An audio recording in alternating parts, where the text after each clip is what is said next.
Asan ka na binyagan, Christine? Nag-sorry na ang viral content creator na dumura umano sa lagayan ng holy water ng isang simbahan sa Misamis Occidental. Ipinasarapan samantala ang isang simbahan sa Misamis Occidental matapos duraan umano ng isang vlogger ang lagayan ng holy water. Opo, kumuha ako ng sobe tapos binalik ko kaagad tapos tumingin ako sa holy water kasi ang meaning doon, nag-wish ako doon sa holy water. Hindi yung meaning ko doon. Kahit nasa buhay ko hindi perfecto, ganun sa mga content ko, laswa-laswa na pero wala akong magagawa kasi kailangan kong kumita ng pera.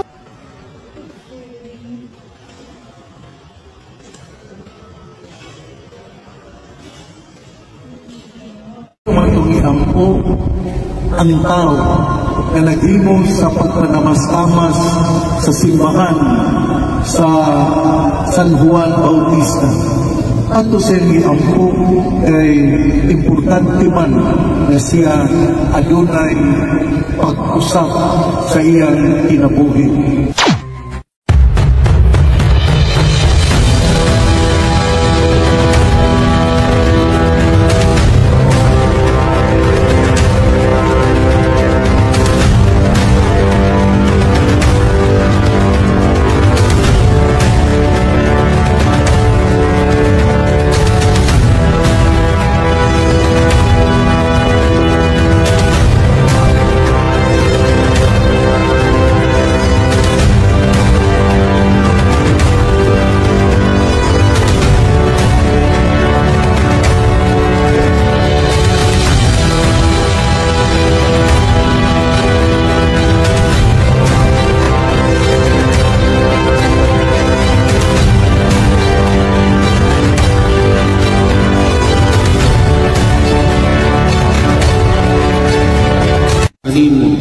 Kanimo lamang kung nakabuhat o butang iisip mong dautan.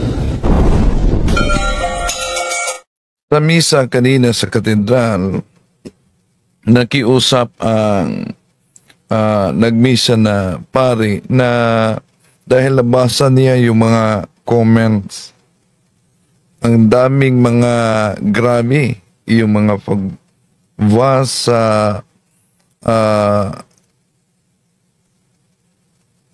akusado, no? So nanawagan na sana mahinahon kayo sa comment. Ipanalangin natin, iyon din ang panawagan ni Archbishop Martin Humuad kanina sa right of repentance.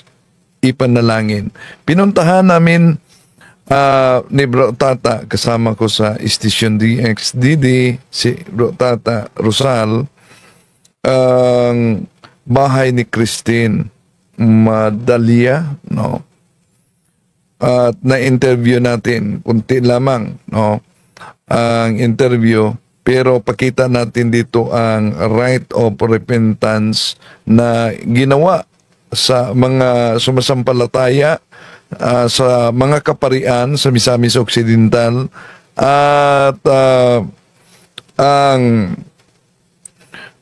sa papanguna ni Archbishop Martin Humuad.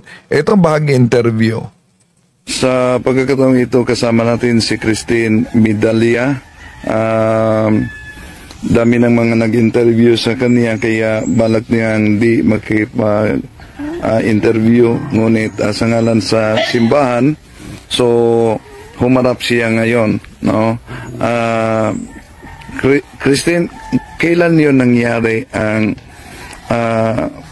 pagpasok niyo sa simbahan, yung nag-viral ang video na inaakusahang dinuraan mo? Ito Sunday, last Sunday po. Oh. So, ang daming nag-va sa'yo, no? At may mga natanggap ka na death? Totoo? Oo, daghan kaayo jud. Text, tinextan ka? Oh, delete through post and messenger. Daghan. Anong sabi? Pat yun ko, nagitan ko ni Jimenez. pag makita kanila dito sa Jimenez, papatayin ka daw. So, ipablatter mo yan. Oh. Ngayon, may isagawang solemn ritual. Iyon, sa mga nagbanta sa kanyang buhay, pwede kayong masampahan ng kaso. No? Pinablatter na yon at kinuha na yung nasa social media. Una, sana mahinahon kayo mga kapatid, no? Kaugnay dito. Lalo na yung mga nagbanta talaga kanina, pagkatapos nitong interview, nagpunta sila sa police station para ipablatter. Dahil kung anong mangyari sa kanya, di ba, malaking posibilidad damay ang simbahang Katoliko. Diba? May mga nagbanta talaga.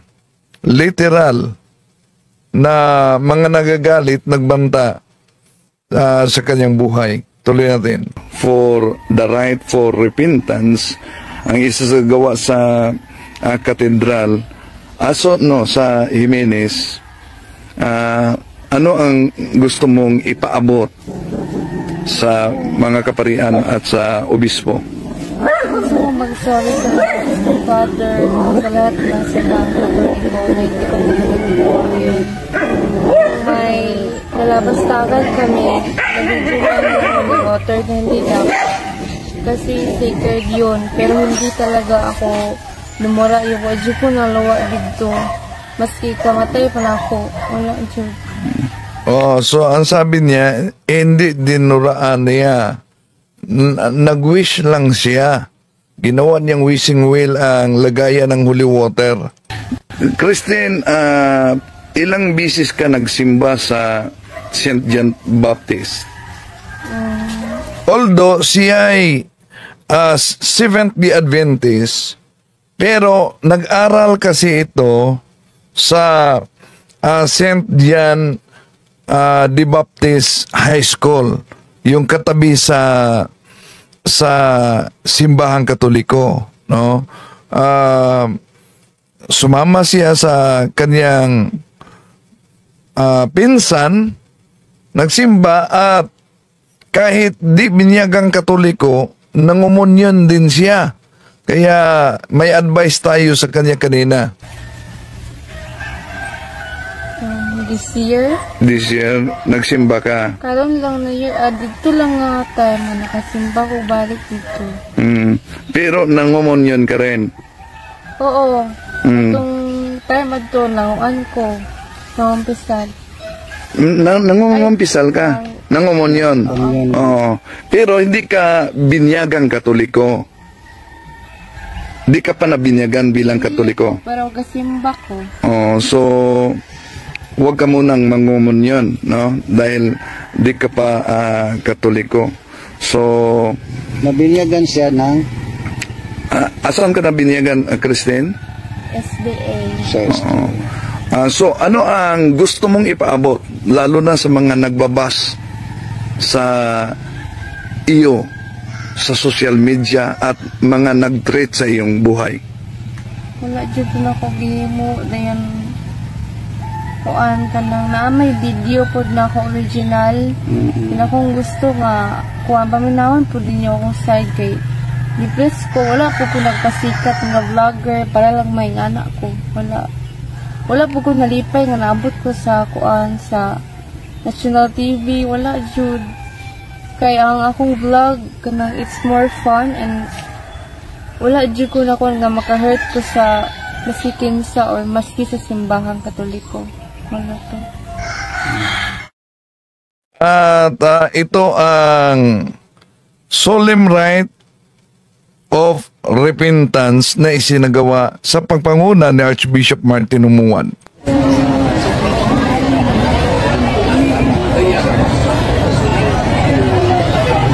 So ito po ang prepared sa atong pag-iinod karon dito ang una atong ginuwagang pag-procession sa krus.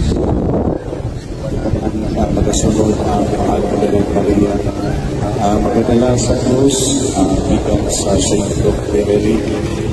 Sanglin ang maunang simbahan ng parokya ni St. John the Baptist sa Tupan sa St. Frederick.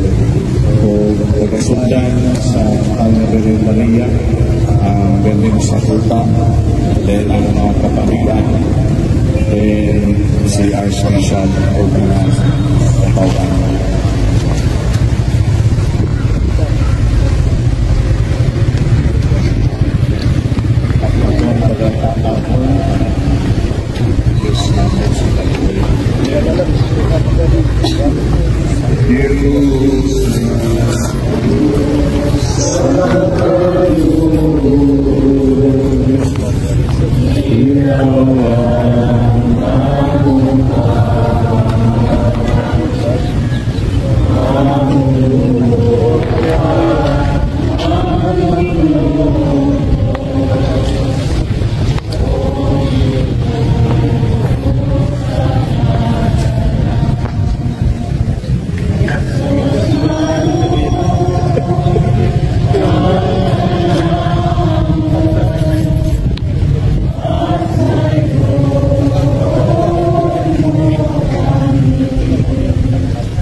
Ang salamin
Pedro, ikaw mao ang Mesiyas, ang anak sa Diyos na buhi.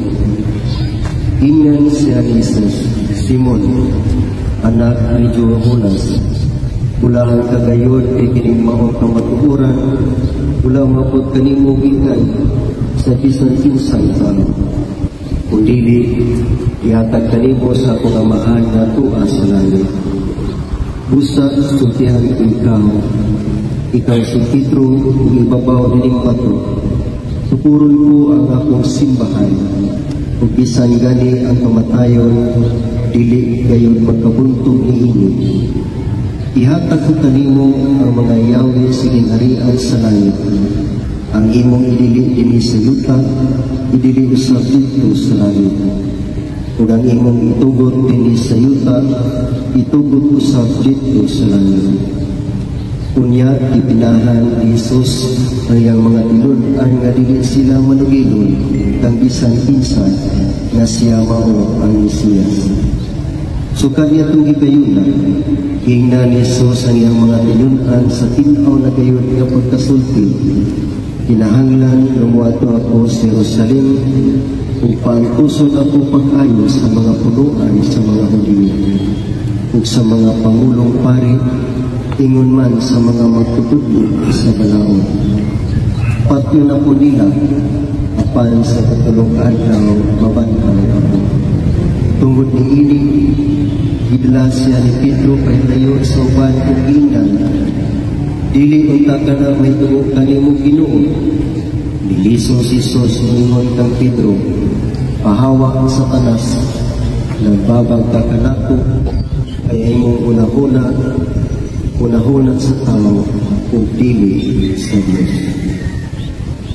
Ang Ebanghelyo sa Ginoo. Isiraduan tungod sa usak ka sala. Daghang nakutana nga naman siradan man ang simbahan nga usaraman mo nakasala. Pero sa ako nang ikasulti, ang kasaypanan, ang kasalanan, adunay gitawag o corporate personality nga ipasabot nga ang usa ka makasasala nakaapektar gayon sa katawhan. Sama sa gisulti ni San Pablo dinay sa iyang sunagat ko sa taga-Corinto nga ang dunay gali ang usa nga mag-antos, ang uban usab nga parte mag-antos usab. Mao nga kita nakapundong nangayo o pasaylo sa itong mga sala o atong huna-hunaon nga ang pagpanamastamas sa simbahan usa ka pagpanamastamas usab sa Ginoo. Sanglit kita mga anak man sa Diyos, mangayon kitang pasaylo sa atong mga kasaypanan. Atong nadungog ang Ebanghelyo. Nangutana, kinsa man ako, sumala sa mga tao. Si Simon Pedro maingon, you are the Messiah, the Son of God. Kunya, sa laktod na pagkasulti, ang Ebanghelyo maingon, kay ang kamatayon, dili yun makabuntog sa gugma sa Diyos. Mao nga ang sala, dili yun mamahimong madaugon kay kung ang katawhan mubalik sa Ginoo o mangayong pasaylo. Ania kita tungod kay nag-inuso kita sa atong mga sala. Ania kita aron atong ipakita nga dako ang atong kalampasan o kita sayon nga ang gugma sa Dios mao gyud makabuntog sa kasalanan. Mao nga ani kita aron atong pangayoon sa Ginoo nga unta iya kitang pasayloon. Mga igsoon, ato yung ipakita na kita nagpasulukon sa pagsira sa sa ato na simbahan. O ako gahangyo na ninyo, ngayon kong ipakita na doon na kamoy pangandoy na musunod sa simbahan. Aron ato maabrihan og sayo. O ako kong ihangyo na doon na kita'y mga pag-ampo na buhaton. Karong adlaw ato tingali sa kagabion, aron ato yun nga mapakita na kita na ginulsol sa atong mga sala. Iampo nato ang atong mga kaigsunan na wala dinhi. Iampo nato nga ang Dios magmanuluyon o mapuno sa tugma o iya kita kapiton nga kita bubalik nga kaniya. Mga igsuon, kita iawhang sa simbahan na atong yung hinulsulan ang atong mga sala o bumalik kita sa Ginoo. Tinaon at kining pagsila sa simbahan, kita makaalinggan na kita di ay nangandoy na makiguban sa Ginoo. Tinaon unta na sama ni Simon Pedro, kita maingon, you are the Messiah, the Son of God. Gisulti sa Ebanghelyo, kapartig yun sa kaluwasan ang pag-antos. Kapartig yun ang mga kagisdanan aron adunay pagkabanhaw. Kita na nagtapo karon nangayo pasaylo o kita miilang nga ang Ginoo o pasaylo gayon kanato. Ang importante mao nga atong ikapakita ang atong pagka-Panginoon-sulod. Sa hilom atong iampo ang tao na naghimo sa pagpanamas-tamas sa simbahan sa San Juan Bautista. Ato sa iampo ay importante man na siya adunay pag-usap sa iyang kinabuhi. Pero ang maong pag-ampo, dili lang anak kaniya, kundi anak usap kanato. Kay kita man ang nagkinahanglan nga pasayloon sa Ginoo.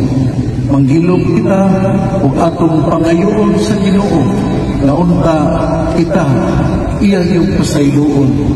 Tinaot unta na human sunod ni ini, kita usap mangumpisan. Ano may naghang mga pare, mangumpisan kita. Ay usaman kini kakondisyon na maabrihan ng simbahan o nanaan ang paghinulsol o gapakita ng mga tao anaan ngayon sa pagbalik sa Ginoo, pinagin sa konfesyon. Una na ako dito mong hangyoon nga kumpisan kita ang mga pare, kumpisan ang obispo, kumpisan o kitang tanan bumalik sa Ginoo aron maabrihan ang simbahan tungod kay atong ipakita na kita nagkinahanglan sa Ginoo, nagkinahanglan na makiguban kaniya.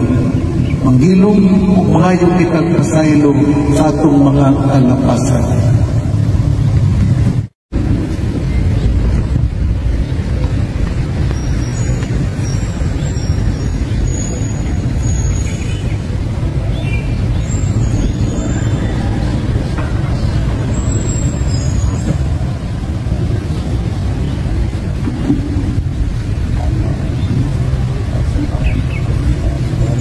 At yan sa solemn rite of repentance na isinagawa kanina sa pagbisita ako sa bahay nila ni Christine. Nagkasundo kami na i-guide natin siya, no? At ikatikais natin siya. Dahil miyembro siya ng Seventh-day Adventist. Pero may mga pagkakataon umanong nagsamba siya sa simbahang Katoliko at nangumunyon. So nakiusap din kami na kung maaari dahan-dahan kayo sa mga comment ninyo para sa kanya ipanalangin natin siya, mga kapatid.